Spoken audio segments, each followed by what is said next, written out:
Every farmer has a story that deserves to be heard.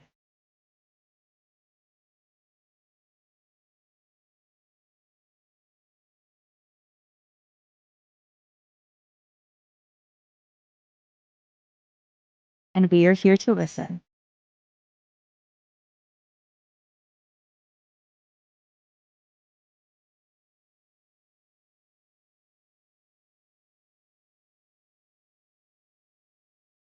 Growing together. Corteva Biologicals.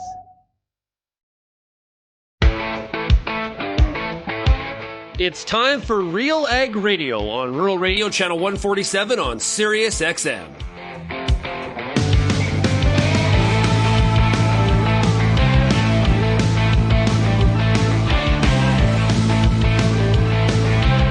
RealAg Radio and RealAgriculture.com is your home for insight and analysis of the issues that are impacting your farm business.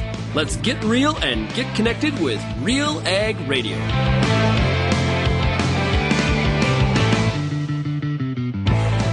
Welcome to RealAg Radio here on Rural Radio 147, Sirius XM. Shaun Haney, your host here on this Thursday edition of the show.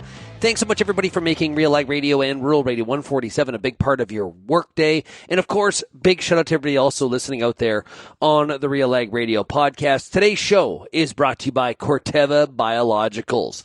We're growing together. To learn more, visit biologicals.corteva.ca.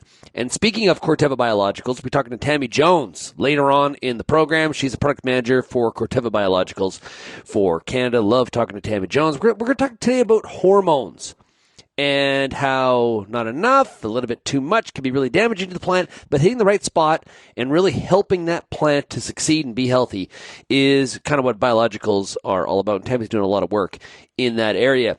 It is Farmer Rapid Fire today, of course. In our lineup, we got some really great guests today. We got Ryan Barrett out of PEI. Mike Beckie is out of Davidson, Saskatchewan. Landon Friesen is out of Manitoba. And we got Jeff Harrison coming out of Ontario. So if you have any feedback on today's show, we'd love to hear from you. Send me an email, shaney@realagriculture.com. You can also call the RealAg feedback line, 855-776-6147.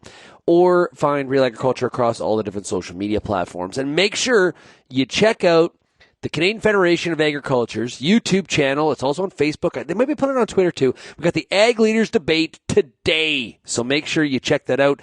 I'm moderating. We're going to have so much fun covering. We're going to pin the candidates down on a whole bunch of ag issues. So tune into that. Let's get going, though, with the Farmer Rapid Fire. And we start off this week's Farmer Rapid Fire in Kensington, Prince Edward Island. We're talking to Ryan Barrett. Ryan, how are we doing? Great, Shaun. How are you? Hey, man, doing pretty good. You all ready for spring? Well, getting there, slowly but surely. Spring seems to be a little slow setting in PEI, but it's looking a little better the last day or two. Yeah? So, I guess, what's the weather been like? Well, we lost a lot of our snow relatively early. Like, we lost most of our snow by mid-March, but it's been just a lot of, one nice day and then three kind of poor days.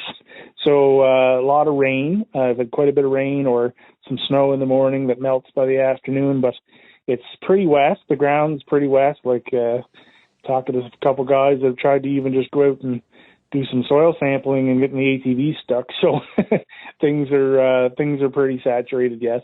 But the last 2 days it's been more sunny, like around 10 degrees.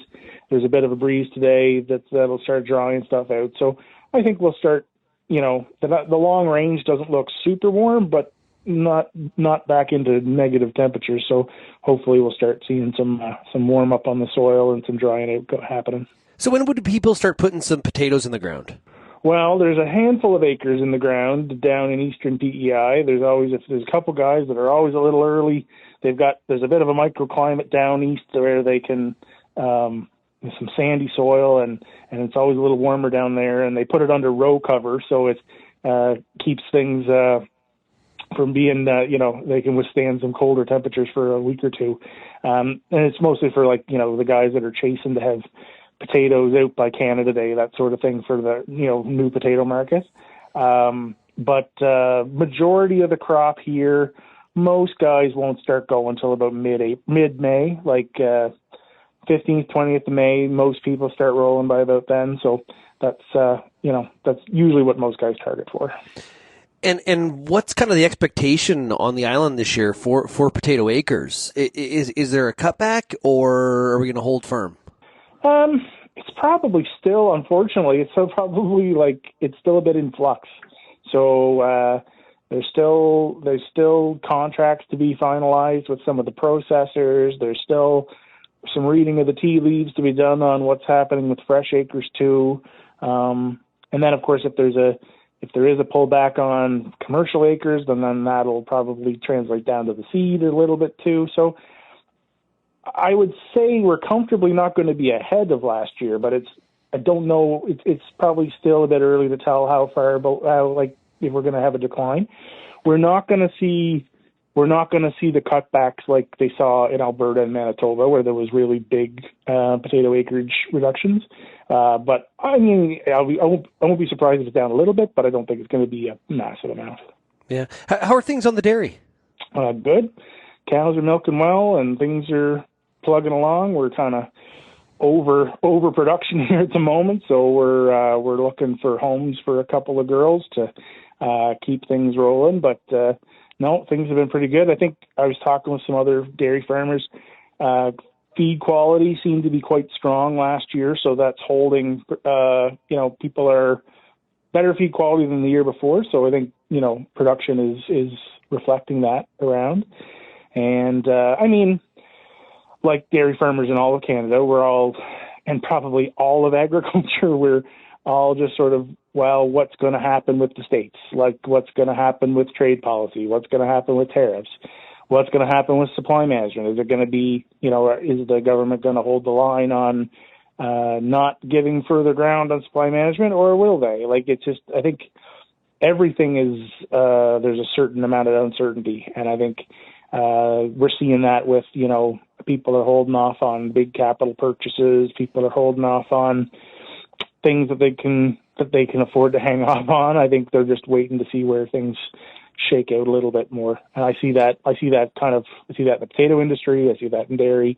So I think, there's lots of uncertainty and just trying to manage it. You can't be paralyzed by it, and you can't not get things done. But I think it's just also just trying to decide, okay, well, what level of risk are we taking, and what level of investment are we looking at? Like, if it's things that are less than $50,000 and stuff you need right away, okay, that's one thing. But if it's big pieces of gear or whatever, I think I think there's a few more decisions being made as to how things shake out.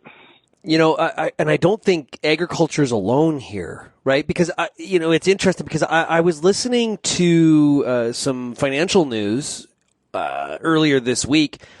And there was an analyst on there talking about how, speaking more about the business community in the U.S., talking a little bit like people are on pause. And so, and she used sort of like just a deep breath and not, doing those capital spends and things like that, because there is a lot of unanswered questions. And whether you agree with some of the strategies or you argue against them, either or, it's creating sort of maybe we'll just wait 6 months and see how all this kind of shakes out. Agriculture is not alone. Well, and here, like PEI, for the size of our province and the size of our population, we're a big exporter of agricultural goods, right? But also other commodities as well. But, Cavendish Farms could run the French fry plant for one day, and that's enough French fries to feed everybody in PEI. So the other 364... go everywhere else, and a lot of that goes to the States. Same with, for the fresh potatoes, one farm or two farms could grow enough fresh potatoes to keep everybody in PEI and potatoes for a year. It's all the stuff we send to Ontario and Boston and Pennsylvania and Puerto Rico and all the other places we send potatoes to that is a bit more, it's a bit more dicey. So, lots of decisions being made and but I think everybody, in agriculture, we tend to start getting a little more optimistic as the ground starts firming up and we start thinking about getting crop in the ground. And, we've got a big recharge of water, so the ground's pretty fully saturated. So we'll be starting at least with a decent water recharge. And hopefully we'll be off to a good start. I think there's going to be a bit of shift in grain acres this year, I'd say. I think I'm hearing a lot of guys are going to cut back on barley, and there's going to be a bit of shift towards corn this year because of local barley prices are pretty low. So I think we're going to see a little shift on grain acres and that sort of thing. But yeah, we'll see how it all goes. Are you getting pretty itchy yourself to put some seed in the ground and get out there and walk some fields? Well, my brother and I were sat down last weekend and we were going over the fertility plan, and we put a liquid phos kit on the corn planter this year, which is new for us. So that means I got to change my fertility blends a little bit, and so we're just working on that. But yeah, I think starting to, you always start getting the itch, and my brother sells a bit of seed too, so he's busy getting that firmed up too and getting people lined up and starting to get product in and that sort of thing. So yeah, there's lots to keep busy with. Yeah, good stuff. Well, hey, Ryan, thanks a lot for joining us here today on the Farmer Rapid Fire, brought to you by Corteva Biologicals. Really, really appreciate it, and all the best to you this spring, okay? Yeah, yourself too, Shaun. Awesome stuff. That's Ryan Barrett out of PEI. We'll be right back on RealAg Radio right after this.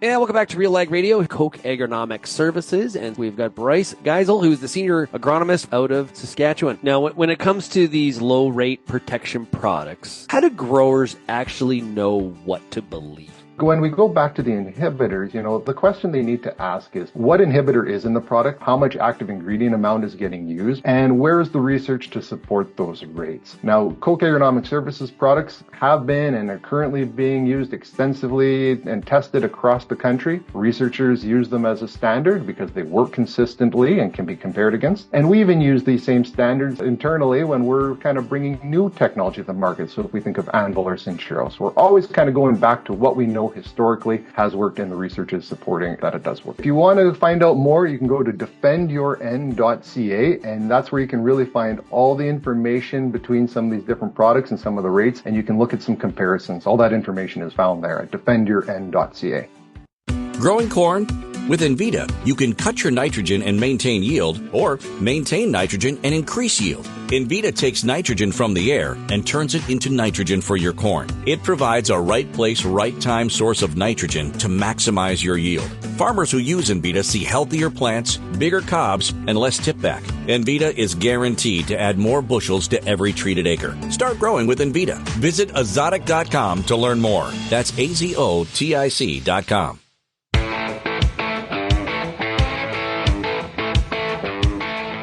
And now we take the Farmer Rapid Fire to Quinte, West Ontario, and we are talking to Jeff Harrison. Hey, Jeff, how are we doing?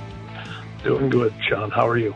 Man, I'm doing pretty good. Of course, the Farmer Rapid Fire is brought to you by Corteva Biologicals. Hey, Jeff, so what do we got going on the farm here this week?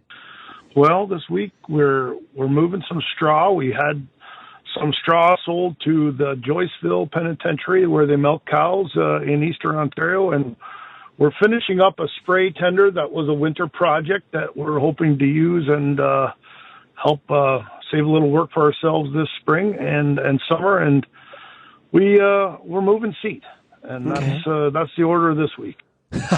Okay, so tell us about this spray tender. What does this look like? What's the project entailed? Break it down for us.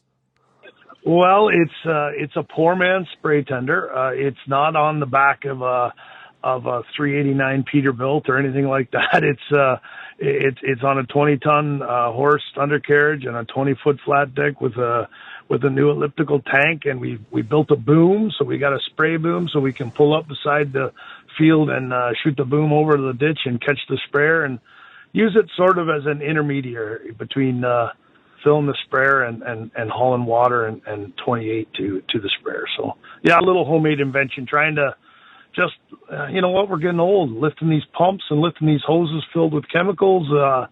It's getting hard on the back.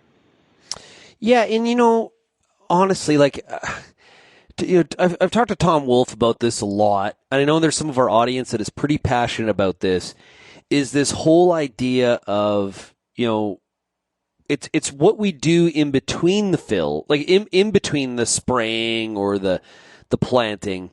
that really makes the efficiency difference. So if we treat that sprayer loading as kind of like almost like a Formula One stop, and of course we can't do it that fast, but we treat it as like kind of a pit stop, right? And we're as efficient as possible. And a lot of these spray tenders, these spray trailers, they kind of help us get move in that kind of direction, right? Yeah, well, just a little invention we worked on in the shop on top of all the other things we had to fix this winter, but pretty grateful. We got through a lot of projects. We got through a lot of equipment, and the end is near. It's still a little cold here this week, but, spring's coming, and it won't be long, and we'll be busy. Yeah. And how far do you think you are from putting some seed in the ground? It's always, that last week of April, first week of May. We have some pretty light ground where we farm, so it won't be an issue of whether we can get on it or not. It'll just be whether the temperature and the time is right. So we usually try not to get too carried away. I've planted really crazy early corn before and had that bite me. So yeah, we'll be a couple weeks out. So we got soybeans fertilizer to spread. We got some fertilizer for corn to spread. We'll have, when the ground is fit, we'll have tillage. We'll be ready. But putting seed in the ground, we'll be patient until we get closer to May. Yeah, like I'm in Ottawa right now, and I don't know, it's not warm. It's not winter, but it's also not really spring-like either. No, you got to practice patience. It'll come. I've never missed one yet. Spring always has come. Eventually gets here. Like, the calendar says, mid-April. I don't know, like, what night was that? It was, it would have been Tuesday night in Toronto. It was cold. Like, we were in winter jackets. Flurries, yeah. Yeah. So, and Jeff, when the calendar says like a certain date, but the ambient temperature is saying a little bit different, right? And they're eventually going to match up, but every season is kind of different. It doesn't always arrive when we think it should. Your word patience. It can be difficult. Now it's easy the middle of April. Okay? But that patience becomes harder, Jeff, when it gets to be like the beginning of May, right? It's funny how that calendar flips and we change in terms of our ability to execute that patience. Would you agree with that? Oh, absolutely. I've got some older neighbors that live on either side of me, and I love them to death. They're great old guys that have given me a lot of good advice, and they have absolutely no patience. So there has been the occasional spring that a day like today, we might hook on the cultivator and just go up one concession road, around the corner and back down the next concession road and park that cultivator right back in the shed. And the next day, my old neighbor's cultivating. It doesn't matter how wet it is. Patience is hard to come by. I thought you were going to say to me that the old boys, they think the young people are crazy to be out there early, but you just told me the opposite. Yeah, it can happen at both ends of the farming cycle. Yeah, absolutely. So, any changes this year to the cropping plans? No, just the normal rotation. We got a good amount of wheat in last fall, and it looks good. So it's going to stay with us. We got a first application of nitrogen on, so we're committed to that crop now. And provided the weather permits and things work with us, we'll put in a normal amount of corn. So yeah, we'll try to stick to our rotation. Bean prices are a little disappointing, and the profit per acre sure isn't there at those commodity prices. But you got to have acres to be able to turn around and put wheat in next fall, so it's just part of the program. So no big changes as far as cropping goes. Stay the course, and just hopefully we can get everything in good time without too many surprises. I'm a little concerned about certain things hitting us with surprises, whether it's the inputs because of these tariffs or, fertilizer is pretty scary. And just with equipment, hopefully got everything in good shape and we can get through without too many surprise breakdowns. Yeah. How's the wheat look? Wheat looks great. I think it looks really good, and not just mine, the neighbors and the wheat around the community. I think it looks excellent. It was good, put in good shape, and there's a lot that's got a little taste of nitrogen on it already, and we've had just enough nice days to get it looking like it's coming to life, and yeah, I think it'll be good, off to a good start. Yeah, that's encouraging because I hate those discussions about, man, do I rip out the wheat? And do I, they're talking about having to show some patience, right? It can be a really tough decision. So it's good to hear it's coming out of, in your area, coming out of the winter looking pretty fine. Yeah. Sometimes you see when corn prices are high and wheat prices are poor, that's usually the largest or the biggest killer of wheat crops in the spring. But I don't think that is a determining factor either right now. So have you ripped out a good wheat crop and put in corn? Not a good wheat crop, but a wheat crop that I didn't have 100% confidence in. I have ripped up before. Yes, absolutely. Now, is that confidence in the wheat market or confidence in the agronomics? No, just in how how it looks. Like, remember, sometimes wheat in Eastern Ontario was overwinters. Mostly the biggest killer of wheat in our area is March. When it starts to break dormancy too early and warm up and then get cold again. And if that happens too many times, sometimes you can. It just seems to take some vigor out of it. And yeah, I have done it a couple times in my life where I've ripped up a mediocre wheat crop because I wasn't happy with what I felt would be the end result. That kind of situation is kind of how I felt walking to that restaurant in Toronto on Tuesday night. I went outside with just my vest on, and it was way colder than it was on Sunday, and I felt like that poor little wheat plant in some cold weather. I didn't feel very good. It's exactly my situation. You sure it wasn't just Toronto? Yeah, no, I really like downtown Toronto. I think it's like,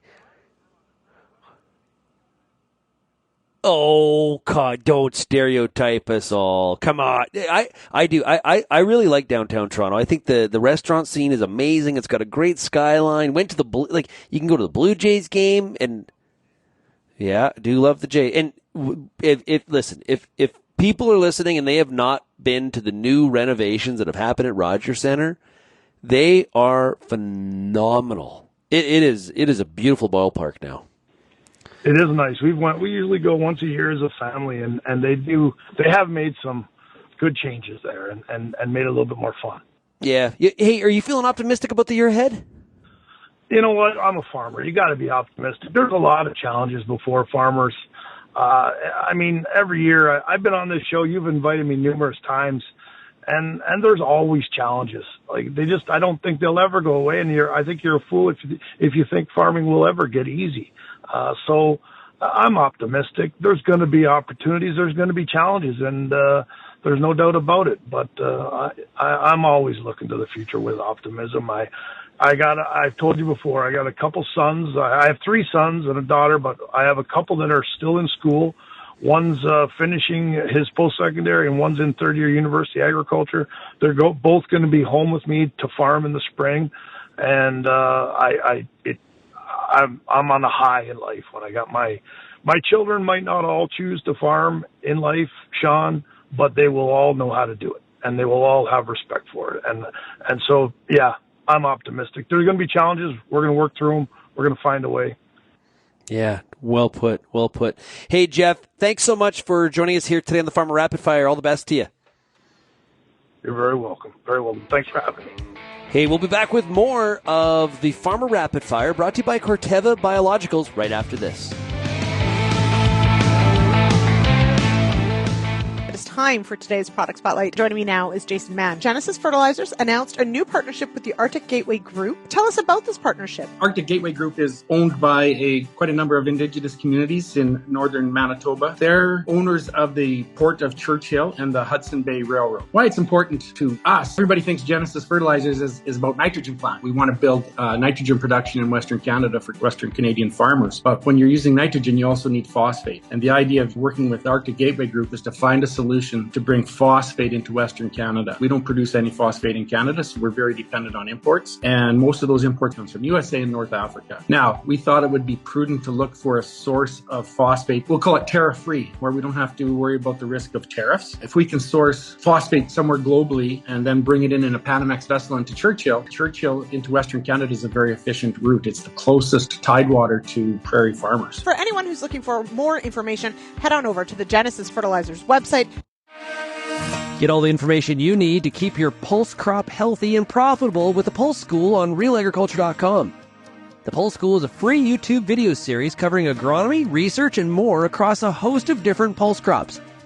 It's also available as an audio podcast wherever you download or stream your favorite podcast.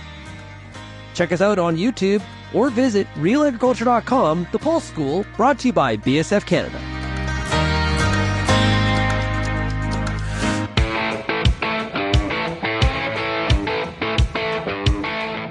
And we take the Farmer Rapid Fire, brought to you by Corteva Biologicals, to Crystal City, Manitoba. And we're talking to Landon Friesen. Landon, how we doing?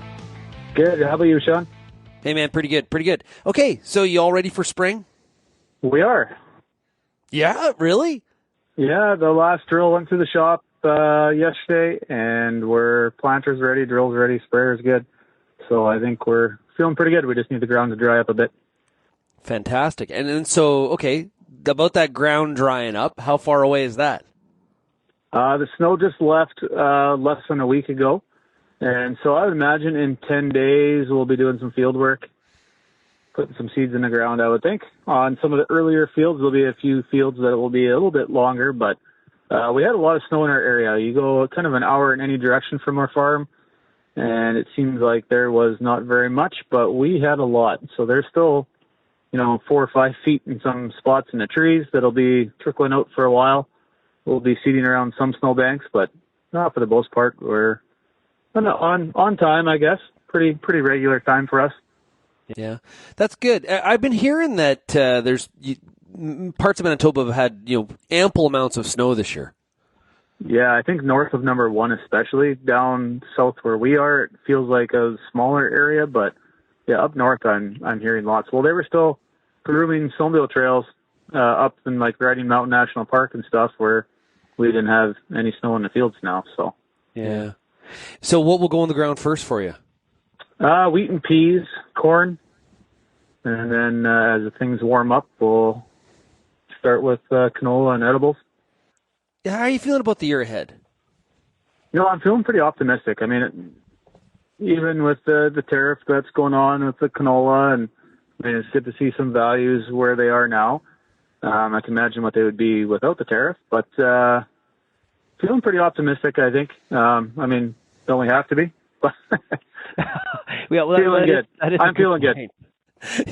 That is a good point, my friend. It's kind of how you got to look at it all the time. There's always going to be variables of concern. Of course, Mother Nature is always there to, hang that cloud over top of your head. But I think you got to be optimistic to be in this game. I think so too. Any new pieces of equipment on the farm? Nothing, actually. Nothing? All staying the same. Okay. Well, now, is that a conscious decision or just how it worked out? Yeah, a bit of both. I mean, pretty happy with the lineup. I mean, we did a motor on one tractor last year, so I don't want to trade it off now. It's like a new motor, right? So we'll keep that one around for a few years, and yeah, just content. No need. Not going to gain anything except for a nicer seat maybe in the cab, but those are the creature comforts. Well, yeah, but they don't put extra grain in the tank, so that's what they are, just creature comforts. Yeah. Did you do any snowmobiling this past winter? Oh, I did a bit. Just locally. Didn't go anywhere far, but it was still good. Yeah, good. That's awesome. What else were you up to this winter? Oh, we played some hockey, snowmobiled. We took the whole family, went down to Mexico at one point. That was fun. That was right before Christmas. That was awesome. So, yeah, just working. Hauling grain. Lots of that this year. Do you haul all your own grain? We do, yeah. Yeah, well, everything, I guess there's, I'm trying to think. There is some specialty canola we grow that is contracted to be picked up. as part of the contract, but yeah, we haul all of our own. So Yeah, and so is that kind of a conscious decision to just use your trucks more year round, like, you know, from that perspective, or like I guess or you've always done it that way? Because, you know, some people, they, you know, try to hire trucks to do it because they don't like dealing with it. So what led to your decision? like there are days where I absolutely hate trucks. They are like boats. They just, you know, another $1,000 here, there, whatever. But it's just something we grew up with a trucking company back in the day, flat decks and hay and straw and steel coming back up into Canada. And so it was just something we were raised around, and it just wasn't something that scared us, fixing trucks and keeping them on the road. So now we're talking hauling our own grain, which is, you know, we're not going down to Texas. We're just going, you know, an hour down the road. So it's definitely a lot easier. And yeah, I just can't figure out how to pencil it if we custom haul everything, and the timing of it all. It's just very different. You know, we're running farm plates. You don't have to run commercial plates. You don't have to clear fuel versus dyed, you know, stuff like that. Or is the unloading, like what I hear from some farmers is they hate like the, you know, with long lines and wasted time sitting there waiting to dump. Is that pretty good in your area, or do you fight that too? You know, the only place that we would find that once in a while would be our canola crush, and it's really not bad. And if you pick the right times to unload, it's not bad. If you're an early morning guy, then you might be waiting because everyone else is also an early morning guy. But yeah, it's not bad. That's the only place where occasionally it'll be an hour. But that's at the max. I mean, when we haul wheat down into the States, it's 5-10 minutes in and out. So that's pretty common. So, Landon, if you look across all the different crops you're growing, and you got a number of them, you kind of listed them off there, which one looks to be, at this point, pencil out the best, where you're like, okay, this looks not bad, or are they all kind of even? No, canola, well, I mean, depends on what price I use for canola. Canola would probably be one of the worst. Peas, not very exciting right now either. But sunflowers and edible beans looking pretty good. Corn up there. Wheat has always been pretty strong for us. So pretty confident with that one. But edibles and sunflowers are probably the top two right now. Yeah, when you look out across those crops and when they typically are harvested, you've got a pretty wide harvest window. We do. This year we're a little heavy on the late end with edible beans and sunflowers and corn. But we also have a fair bit of wheat going in this year as well. So it'll be nice and spread out. Do you kind of manage the workload that way, or like obviously there's some design behind that? Yeah, it just spreads out the workload. You know, you can do sometimes more with less. There's lots of we used to be able to do a lot more acres, you know, with the combine if you can spread out that season a bit more. And so that helps with the cost of equipment and whatnot. So yeah, it's working good for us. We used to run 3. We went to 2 bigger ones and combines, that is, and we noticed a lot of efficiency improvements just with the newer machines and some of the technology there. So that was nice. Grain cart person wasn't running around like their head was cut off. So what are you running for machines? We're actually running Fendt Ideals. Nice. So a little different, but yeah, we're really happy with the sample they do and performance. Yeah, I really can't complain. So I've sat in a Fendt Ideal. It was, well, actually, not in a field. I've sat in one at Agritechnica. Now, if I remember correctly, the Ideal was the one that didn't. Do you have a steering wheel, or do you have the non-steering wheel? We have the steering wheel ones. That steering wheel is quite the touch, and it's for their track machines, I believe. So we don't run the tracks, and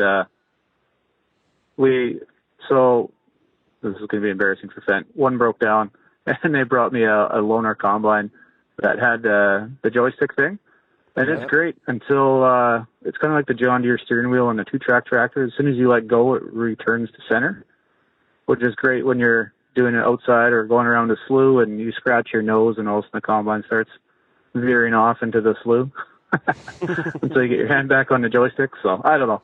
I'll stick with my wheel for now. Yeah. So how long have you had a Fendt? This will be our second season coming up here. We went from New Holland to Fendt. Okay. Nice. Well, that's cool. So, and all black? Yep. Looking sharp, Landon Friesen. Looking sharp. I like it. Good stuff. Well, hey, man, all the best to you as you get this crop in the ground. Really do appreciate you joining us here on the Farmer Rapid Fire. All the best to you this spring, and we'll talk to you once we got some crop out, okay? Right on. Thanks, Shaun. Appreciate it. That's Landon Friesen out of Crystal City, Manitoba. We'll be right back with more of the Farmer Rapid Fire brought to you by Corteva Biologicals right after this.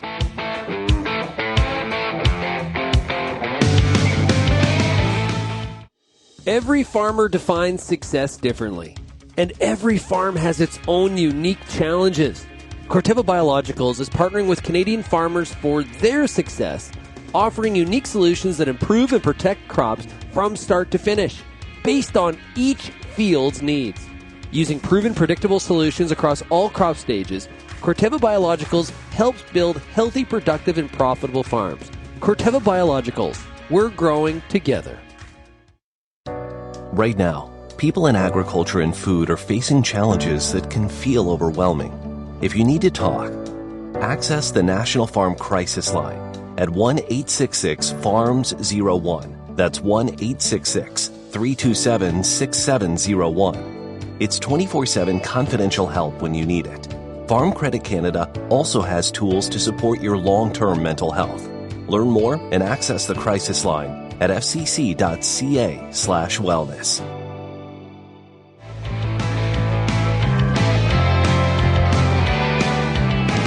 Up next for the Farmer Rapid Fire, we're going to stop in Davidson, Saskatchewan, and we're talking to Mike Beckie. Hey, Mike, how we doing?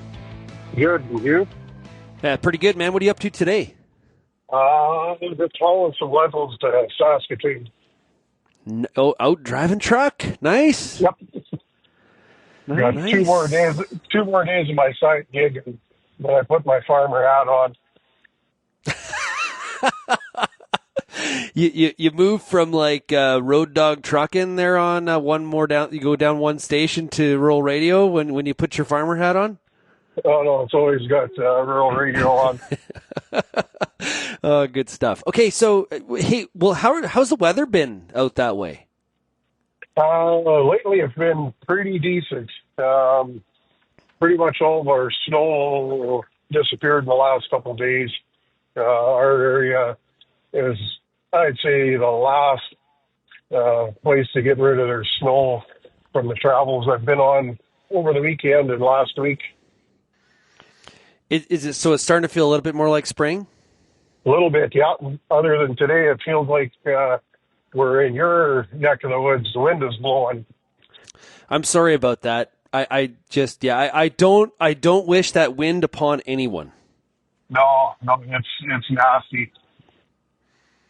Yeah, I know. I would rather have cold and calm versus like a little bit warmer and like crazy wind bucking, 50 miles an hour. You got it. Yeah. So how far do you think you're away realistically from, putting some seed in the ground? I'll be happy if we're going the first week of May. Okay. That's only 2 weeks away. Yeah, which is normal for us. I know a few guys usually start the last week of April, but I don't think that's going to happen in our area anyways. Anything drop out of the rotation? Not for ourselves. We're sticking with the same. Okay, so what do you have? What do you got? You obviously got lentils. Yeah, red lentils, spring wheat, canola, flax. That's it. So what's flax been like? It's been okay. I see new crop has dropped a little bit. I don't know if that's indication that more guys are planning on seeding, if the acres are going to go up this year or not, or just what's going on.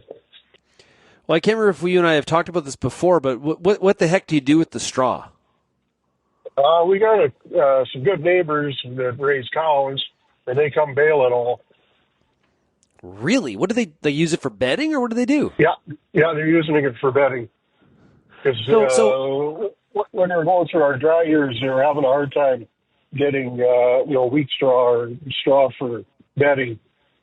So I know some feed yards were using flax straw but one of the things they were running up against is when they got to spreading manure, the flax would wrap around the beaters.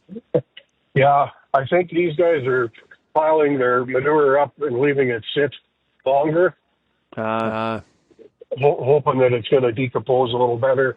I've never really asked them if they have trouble, when they're going to spread the manure. Or as long as they keep baling it, I don't ask questions. Well, like in the Three Little Pigs, when the one piggy built his house of straw, he shouldn't have used wheat straw. He should have used flax. He would have gone a lot. That would have been stronger than bricks.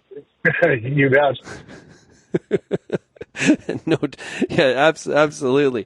And how about lentils? So you're hauling to the elevator here today. Are you feeling good about that, or what's up with that? It doesn't matter to me because they're not my lentils. Oh, you're hauling for somebody else. Okay, cool. Yeah, I'm hauling for Mr. Stone. Well. Oh, are you? Oh, he's a tough guy to deal with. He is.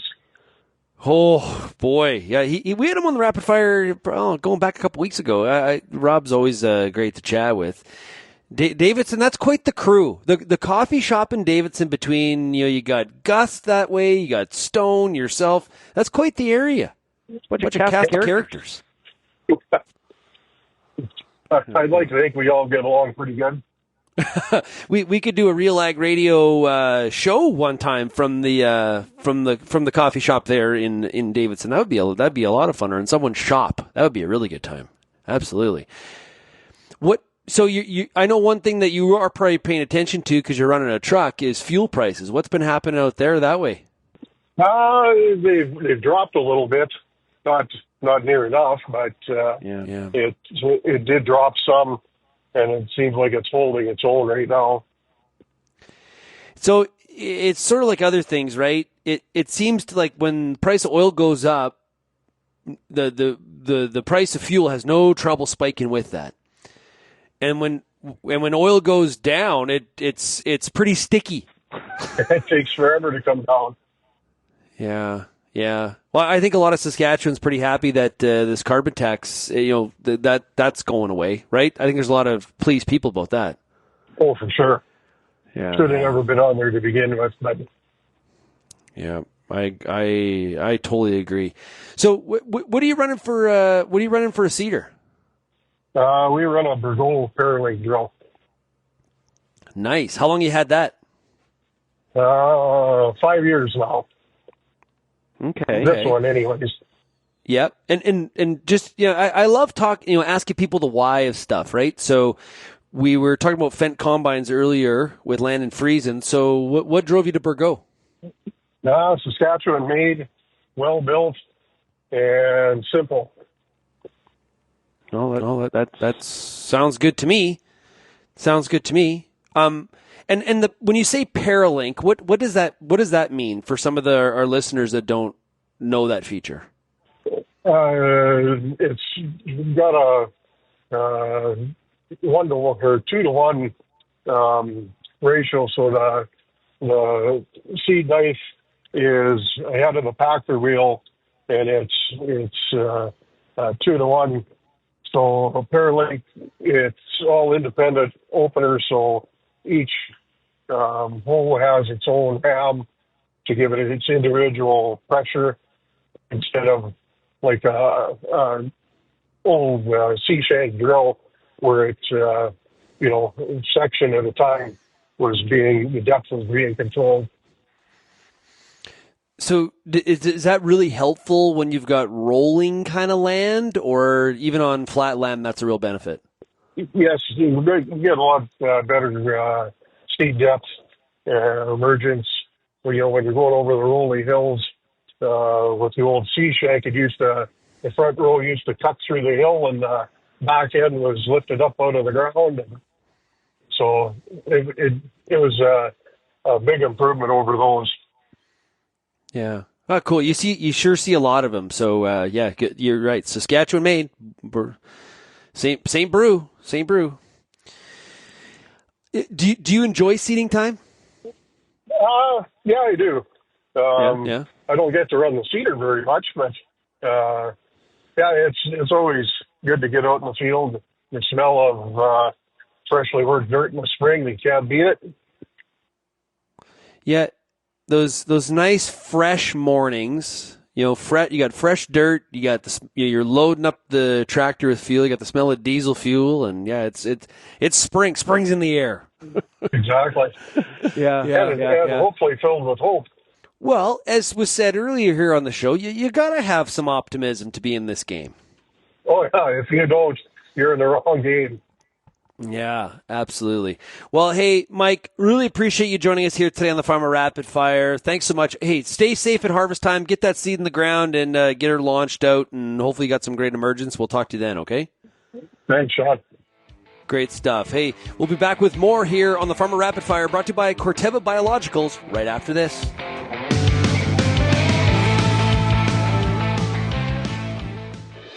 If you grow soy or edible beans in Ontario, you know that Sclerotinia white mold is no joke.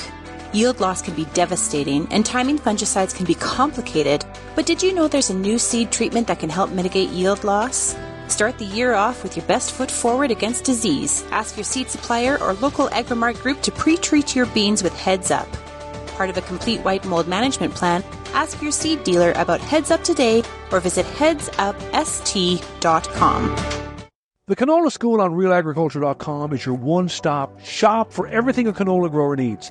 Check out our free video series on YouTube for all the latest in canola agronomy, research, marketing, and more. Don't have time to watch? Download the podcast version of the Canola School on RealAgriculture.com or anywhere you download your podcasts. Stay on top of all things canola with the Canola School on RealAgriculture.com, brought to you by BASF and Invigor Hybrid Canola.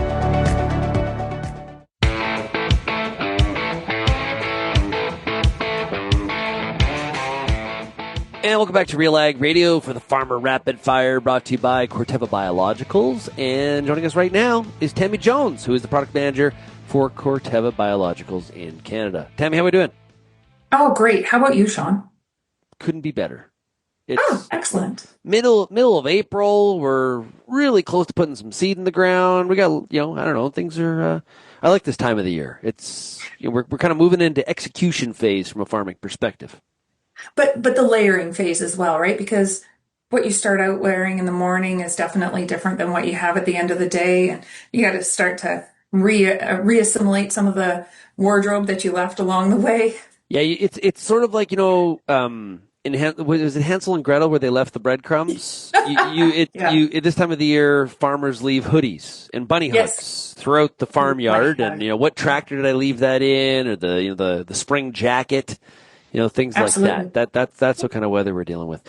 Okay, so today we're going to talk about hormones. Now, in human health, there's a lot of talk about, estrogen, or, a lot of people in the fitness industry, guys looking at, testosterone boosters and things like that. But now, plants are no different. They're living things as well. And Absolutely. Same in humans. You can have a little bit too little or a little bit too much. It's hitting that sweet spot. So talk about these hormones. What kind of hormones are we talking about? So when we're looking at the Corteva Biologicals portfolio right now, there's 5 major plant hormones that we really focus in on. So we focus on auxins, cytokinins, and gibberellins, and those are like the good hormones, or the ones that really help with growth, and they're very positive. But then we've got a couple of stress hormones, like you were saying, sometimes too much of a good thing is a bad thing, and so if we get those in excess. And we kind of relate that out to like blood pressure. If you have too much blood pressure, that's usually a bad thing. Too low blood pressure, that's a really bad thing. So, the same thing with these. So abscisic acid, which is involved in seed dormancy, is one of the ones that we're looking at. And ethylene, which is premature aging. Sometimes I feel like maybe I'm a victim to ethylene, but so we need them at times, like abscisic acid in the fall for seed dormancy is really important. But in the spring, we want to kind of overcome that. And so if we put something on the seed that helps to enhance some of the other levels of plant hormones, the abscisic acid sort of gets overridden. We can enhance our germination, have a more even emergence, and just that better stand establishment. And so, yeah, the other thing that's really important is just like with humans, relatively small amounts can make a huge difference. The same thing with these products. So our products are typically biosynthetic versions of the plant hormones, which means they're really shelf stable, but they mimic exactly what would happen in the plant. And so we're just enhancing what's already there. And we don't need large amounts in order to be really effective. Now, with humans, we obviously we ask about symptoms, right? There's verbal communication of what's happening, and then of course there's hormonal tests, and those are becoming more and more popular all the time. Can we test? Like, how do we know? Are we doing tests for this with plants? Are we making assumptions? Are there physical symptoms? What are we doing? I think it's a little bit different. At least in my case, I'm no doctor, and I'm certainly not a plant doctor either. As you know, I was more of a plant murderer or weed murderer at one point in time, so I've reformed a little bit. But we're more looking at what are some of the stresses that are happening in the environment that might enhance the problem or exacerbate the problem, if you want to use those big terms, right? So cold soils, salinity, some of those types of issues will then really impact on your seed germination and your stand establishment. And so by using something like a fortified stimulate yield enhancer in a cold soil, or Action 5% co-packed with Stimulate Plus yield enhancer, if you've got a salinity situation, then we're looking at overcoming those environmental stresses and just giving that seed a better opportunity to germinate and emerge. And if we're hitting it, if we're hitting the spot correctly, like we're doing a good job here, the healthier plant is leading to higher yields. That's the tail, right? Right. Like, I mean, there's lots of things that might happen along the way that might sort of derail that for whatever reason, and you might have to mitigate some other stresses along the way.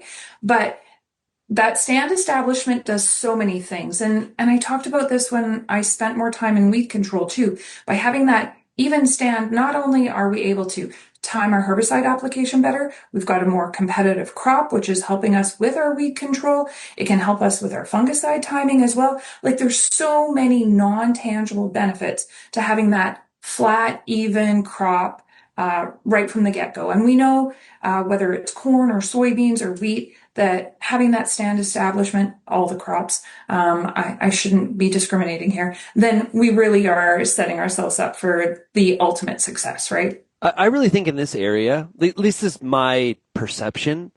Yeah. We're really in the early stages of really trying to sort, and figure this puzzle out. Is that fair? I think that's really fair, that we're still just trying to wrap our head around it and test drive it. And we've spent a lot of years with the Corteva Biological field science team trying to make sure that we're understanding it. I'm barely scratching the surface of the millions of trials and articles that they've generated. So I'm probably oversimplifying it, but at least for me, makes it a little bit relatable and hopefully relatable for everyone else as well. Yeah, great stuff. Really appreciate you joining us here, Tammy. Thanks so much. Thanks, Shaun. If you have any feedback on today's program, we'd love to hear from you. You can send me an email, shaney@realagriculture.com. You can also call the Real Ag feedback line, 855-776-6147. Of course, you can find Real Agriculture across all the different social media platforms as well. Big shout out to Corteva for being today's show sponsor with Farm Rapid Fire. Corteva Biologicals. We're growing together. To learn more, visit biologicals.corteva.ca. Thanks, everybody, for getting real and getting connected with Real Ag Radio. And, of course, we'll chat again tomorrow. Cheers, everybody.